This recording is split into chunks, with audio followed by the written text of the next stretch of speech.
اکبر کی دعوت سے دامن اسلام میں داخل ہوتے ہیں۔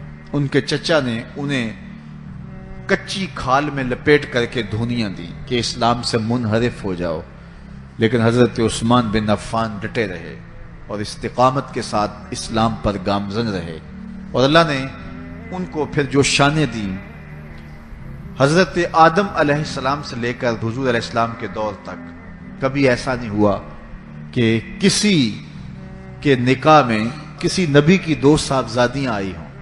یہ اعزاز صرف حضرت عثمان غنی کو نصیب ہوا رضی اللہ تعالی عنہ۔ حضور کی 2 شہزادیاں حضرت عثمان غنی کے نکاح میں آئیں، یکے بعد دیگرے، تو اس وجہ سے انہیں ذوالنورین، 2 نوروں والا کہا جاتا ہے۔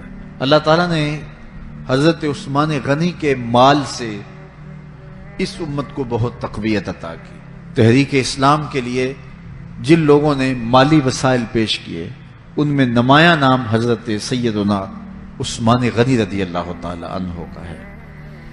آقا کریم علیہ الصلوۃ والسلام کے کہنے پہ انہوں نے جتنی ضرورت پڑی اتنا مال پیش کر دیا۔ غزوہ تبوک کا موقع آیا تو حضور نے تحریص دلائی، تو انہوں نے کہا حضور میں 300 اونٹ پیش کرتا ہوں ما ساز و سامان کے۔ تو حضور نے پھر تحریص دلائی تو پھر کھڑے ہو گئے، پھر تحریص دلائی تو پھر کھڑے ہو گئے، اور جو حضور کہتے رہے وہ پیش کرتے رہے۔ بیر روما کی کہانی آئی، جب مدینہ المنورہ میں ہجرت کر کے آئے تو مسلمانوں کے لیے کوئی میٹھا پانی دستیاب نہیں تھا۔ قریب ترین باغ بیر روما تھا، ایک یہودی کی ملکیت تھا، وہ مہنگے داموں دیتا اور مسلمانوں کی مجبوری سے اور زیادہ فائدہ حاصل کرتا۔ غریب مسلمان تھے، گھر بار چھوڑ کے گئے تھے، پانی بھی مول کا خریدیں اور وہ بھی مہنگے داموں، پھر یہودی کے نخرے اس پہ الگ۔ حضور نے فرمایا کوئی ہے جو مسلمانوں کے لیے پانی کا انتظام کرے؟ عثمان رضی اللہ تعالیٰ عنہ نے عرض کی حضور یہ ذمہ داری میری ٹھہری۔ بیر روما آج بھی وقف ہے، اور اس کی جتنی بھی جائیداد ہے، املاک ہے، اور ارد گرد جو مزرعہ ہے، یہ باغات ہیں، باقاعدہ آج بھی حضرت عثمان غنی کے نام کا بینک میں اکاؤنٹ کھلا ہوا ہے، اور اس کی ساری کمائی ان کے نام جمع ہوتی ہے اور پھر نیکی کے کاموں کے اندر صرف ہوتی ہے۔ عثمان غنی کا وہ وقف آج بھی جاری ہے، اور اس سے دنیا آج بھی فیض پا رہی ہے۔ مسجد نبوی میں جب لوگوں کا ہجوم بڑھا تو حضور نے فرمایا کہ کون ہے اس کی توسیع کرے؟ حضرت عثمان غنی نے کہا حضور یہ ذمہ داری میں اپنے ذمہ لیتا ہوں۔ تو راہ خدا میں خرچ کرنے کی بابت آئی تو عثمان کا انداز ہی نرالا تھا، اور پھر حیا جو ان کا ایک ایسی پہچان ہے کہ جو ان کی نمایاں شان ہے۔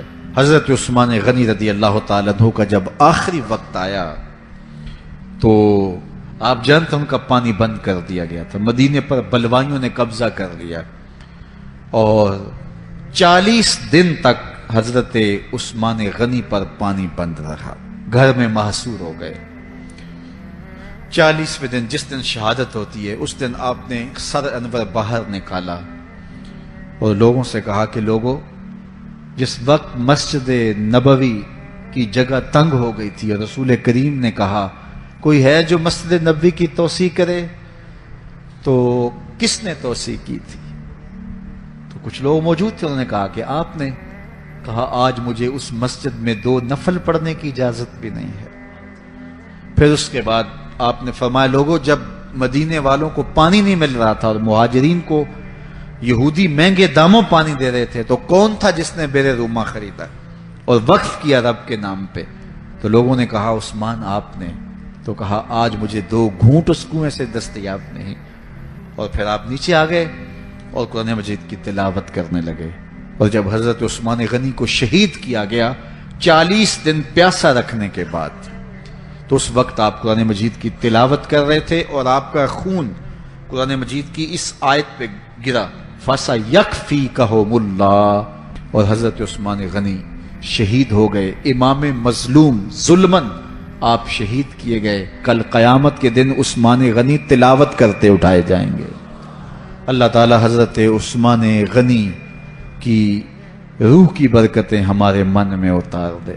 جب حضرت عثمان غنی رضی اللہ تعالیٰ عنہ کا محاصرہ کر لیا گیا اور یہ خلافت کا آخری آپ کا دور ہے، 82 سال کی عمر تھی اس وقت آپ کی، اور یہ تاریخ کا دردناک باب ہے کہ حضرت عثمان غنی پر 40 دن تک پانی بند رہا۔ وہ ایک منصوبہ تھا، 3 لوگ 3 مختلف شہروں سے چلے، مصر سے، کوفے سے اور بصرے سے، 1,000 آدمی لے کر، اور مدینہ المنورہ میں پہنچ کر کے حضرت علی المرتضیٰ سے ملے، ام المومنین سیدہ عائشہ سے ملے، کبار اصحاب سے ملے۔ تو جو انہوں نے کہا تو انہوں نے ان کو کہا کہ نہیں ایسی کوئی بات نہیں، فہمائش کر کے واپس بھیج دیا۔ حضرت عثمان غنی رضی اللہ تعالیٰ عنہ پر اقربا پروری کا الزام عائد کیا تھا، تو انہوں نے کہا کہ کوئی ایسی بات نہیں ہے۔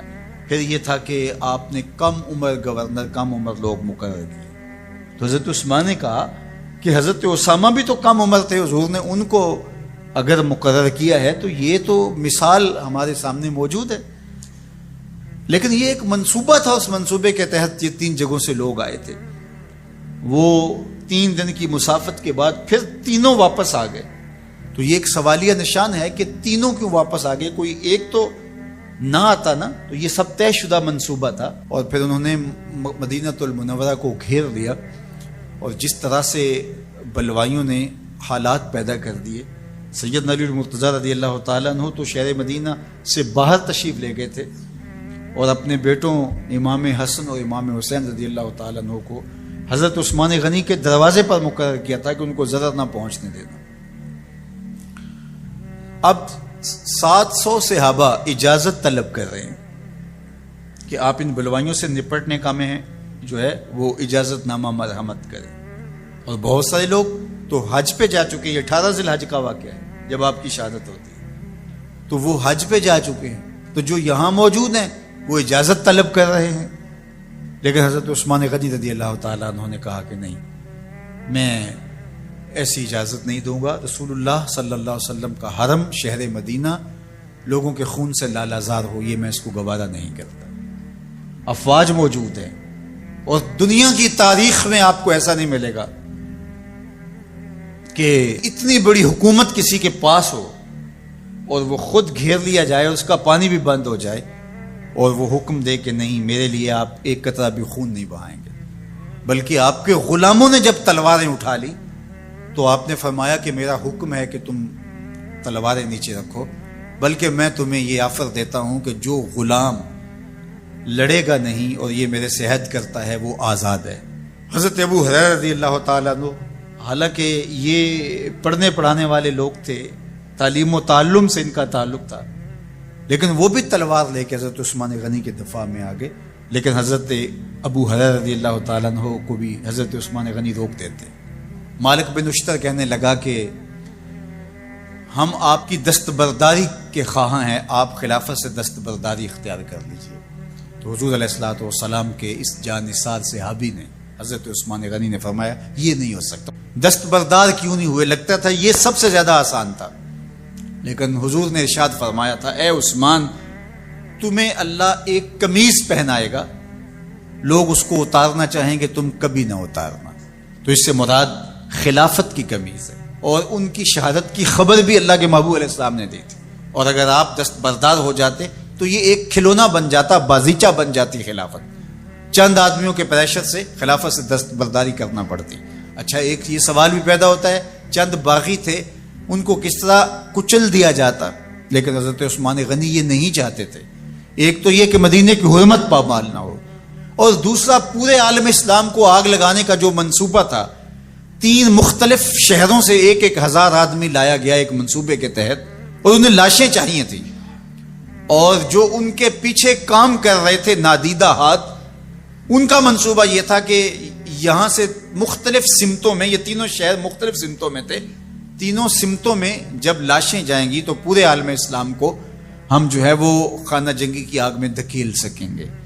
تو حضرت عثمان غنی ان سازشوں سے آگاہ تھے، تو سب سے اہون اور آسان یہ تھا کہ قربانی پیش کر دی جائے، اور پھر انہوں نے سن بھی رکھا تھا کہ 2 شہید ہیں، شہید تو انہوں نے بہرحال ہونا ہے، تو لہٰذا میں خلافت سے دستبردار بھی نہیں ہوں گا، اور شہر مدینہ کی حرمت بھی پامال نہیں ہونے دوں گا، اور تیسری بات یہ ہے کہ میں خود مظلوم شہید کر دیا جاؤں تو آپ نے یہ گوارا کر لیا.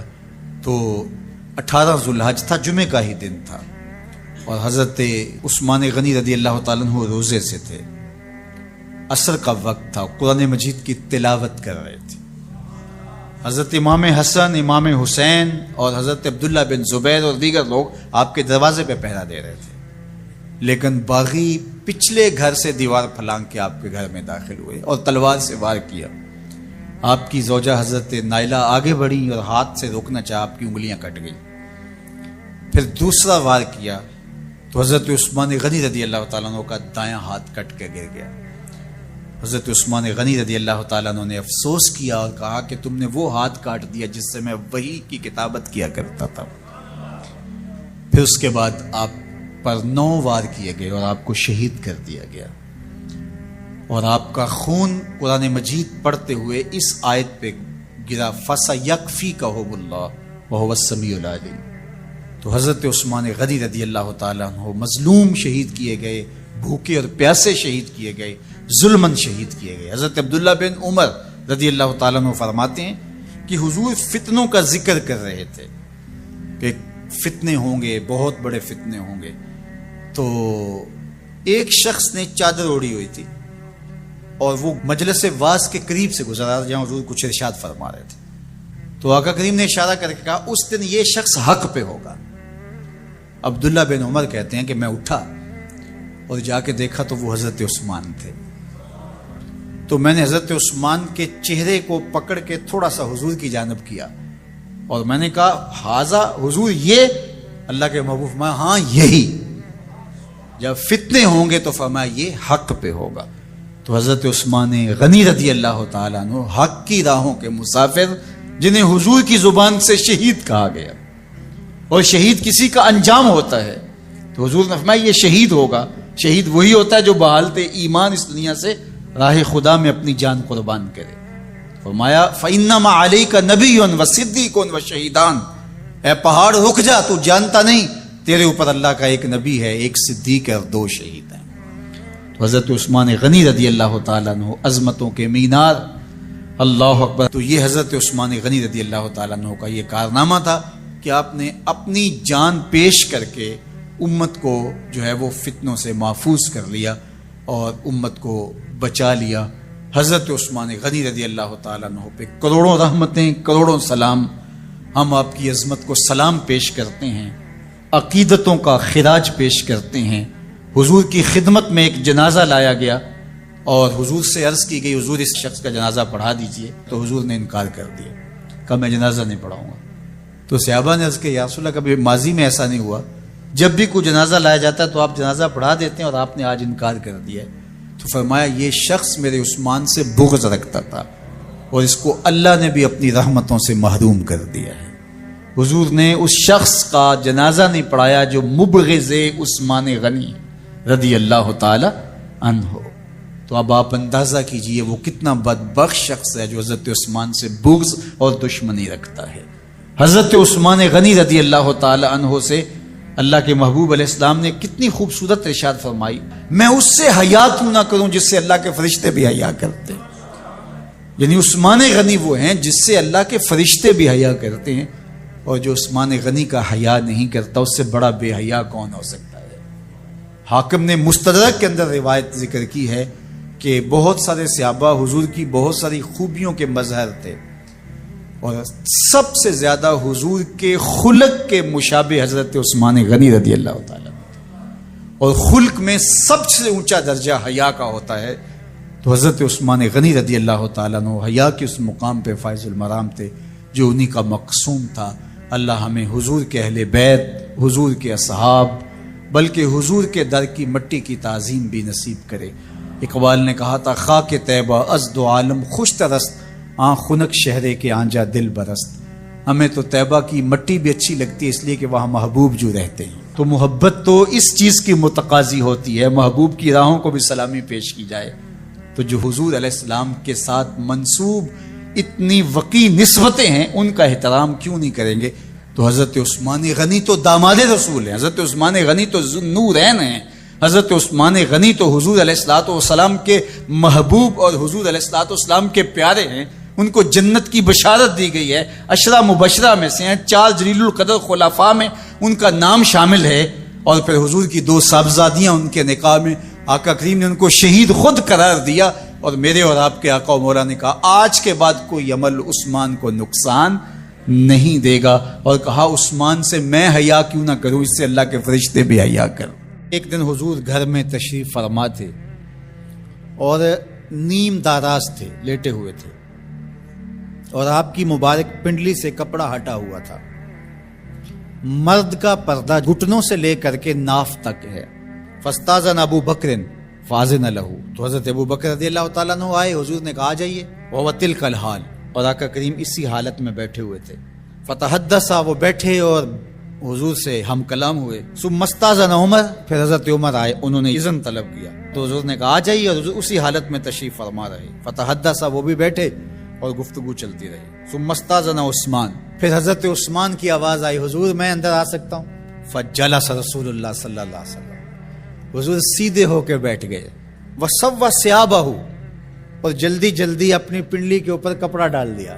جب یہ لوگ چلے گئے، حضرت ابو بکر رضی اللہ تعالیٰ عنہ بھی، حضرت عثمان بھی، حضرت عمر رضی اللہ تعالیٰ عنہم چلے گئے۔ قالت عائشہ رضی اللہ تعالیٰ عنہ، حضرت عائشہ فرماتی ہیں میں نے کہا حضور ابو بکر آئے تو آپ بیٹھے رہے، جنبش نہیں کی، کپڑا سیدھا نہیں کیا۔ حضرت عمر آئے تو آپ اسی حالت میں رہے اور باتیں چلتی رہی، لیکن جب عثمان آئے تو پھر آپ ایک دم اپنا کپڑا سیدھا کرنے لگے اور اٹھ کے بیٹھ گئے۔ تو سنو میرے حضور نے کیا جواب دیا، کہا میں اس سے حیا نہ کروں جس سے اللہ کے فرشتے بھی حیا کرتے ہیں۔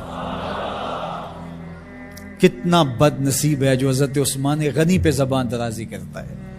یہ عثمان وہ ہیں جس سے اللہ کے فرشتے بھی حیا کرتے ہیں۔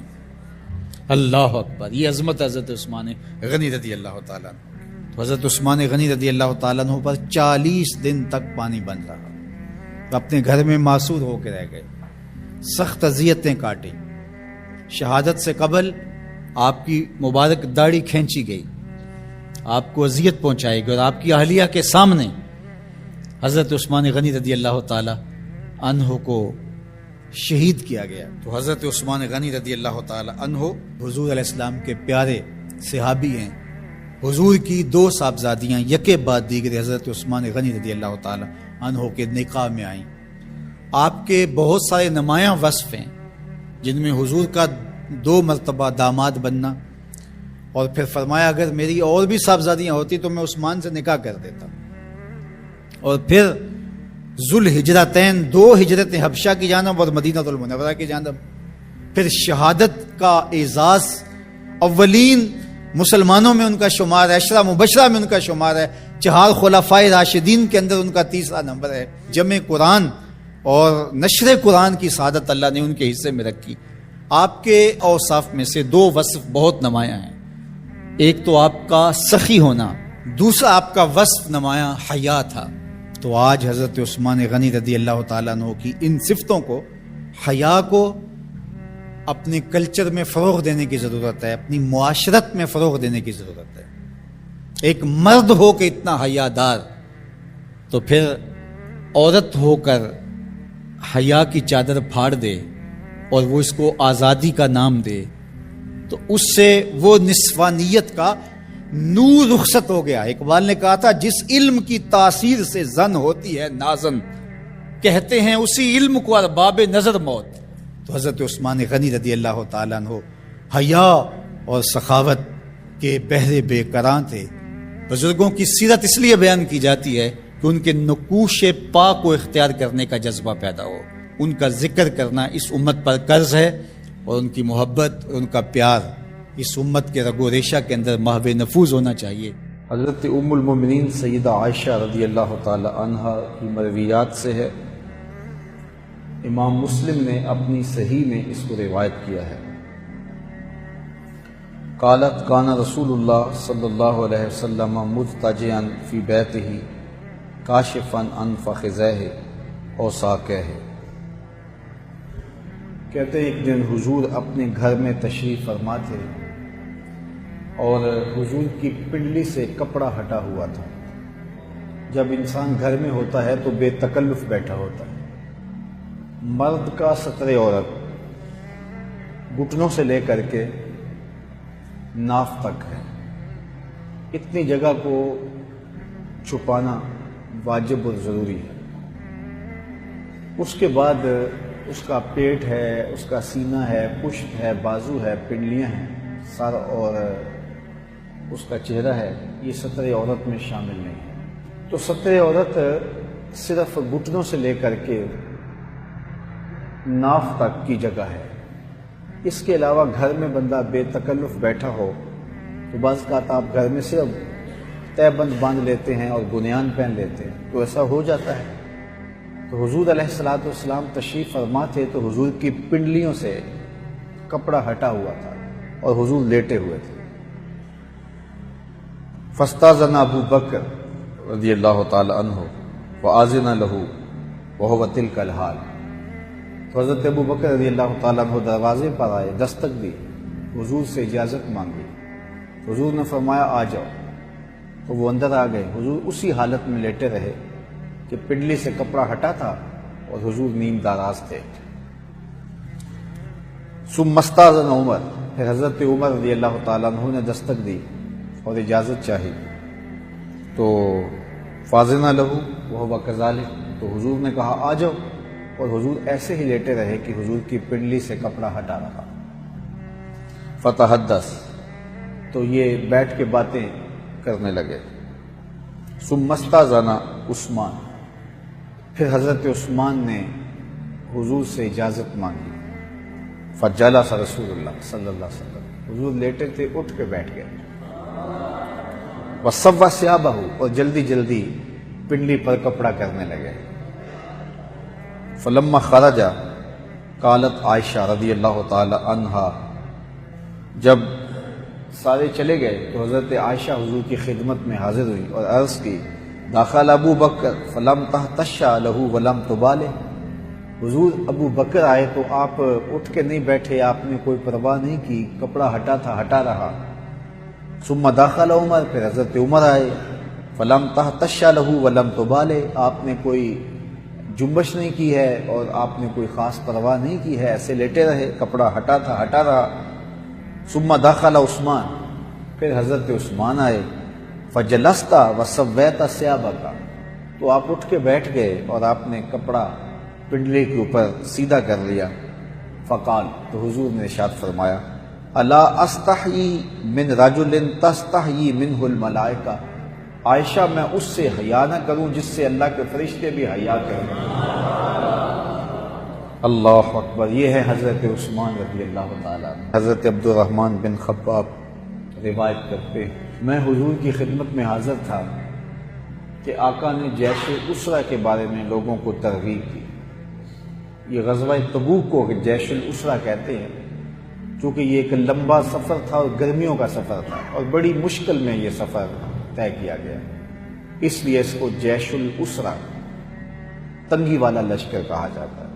تو فرماتے ہیں جب جیش اسرہ کا موقع آیا تو میں موجود تھا، تو حضور نے لوگوں کو ابھارا، تحریص دی، ترغیب دی کہ لوگ راہ خدا میں مال خرچ کریں۔ جب حضور نے لوگوں کو فنڈ کی ترغیب دی تو حضرت عثمان اٹھ کے کھڑے ہو گئے اور عرض کی، یا رسول اللہ صلی اللہ علیہ وسلم، میرے ذمے 100 اونٹ ما ساز و سامان کے میں پیش کروں گا، 100 اونٹ پیش کروں گا، ساز و سامان کے سمیت پیش کروں گا۔